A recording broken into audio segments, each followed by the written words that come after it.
विधान परिषदेसाठी सोलापूरच्या नेत्यांच्या जोर बैठका, प्रशांत परिचारकांना दिलेला शब्द बावनकुळे पाळणार का?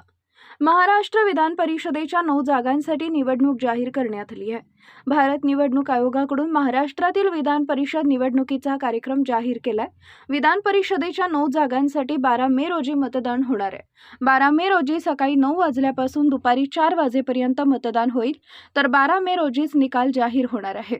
विधान परिषदेसाठी सोलापूर जिल्ह्यातून बार्शीचे माजी आमदार राजेंद्र राऊत, मोहोळचे माजी आमदार राजन पाटील यांच्यासह प्रशांत परिचारक हे स्पर्धेत असून मुख्यमंत्री आणि पालकमंत्री यांच्या संमतीनंच एकाला संधी मिळण्याची शक्यता आहे.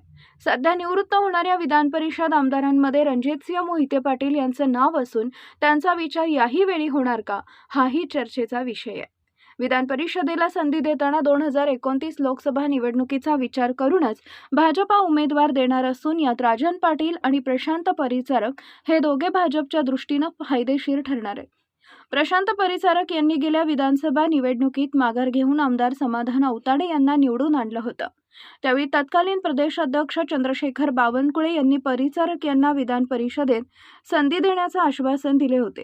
प्रशांत परिचारक यांनी विधानसभा लढवण्यासाठी जोरदार तयारी केली होती.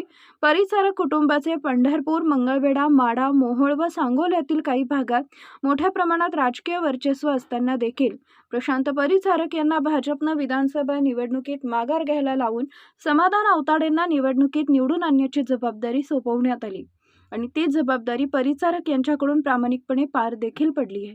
2 वेळा शब्द देत भाजपच्या वरिष्ठ नेत्यांकडून माजी आमदार प्रशांत परिचारक यांना दिलेला शब्द पाळणार का, असा सवाल उपस्थित होतोय.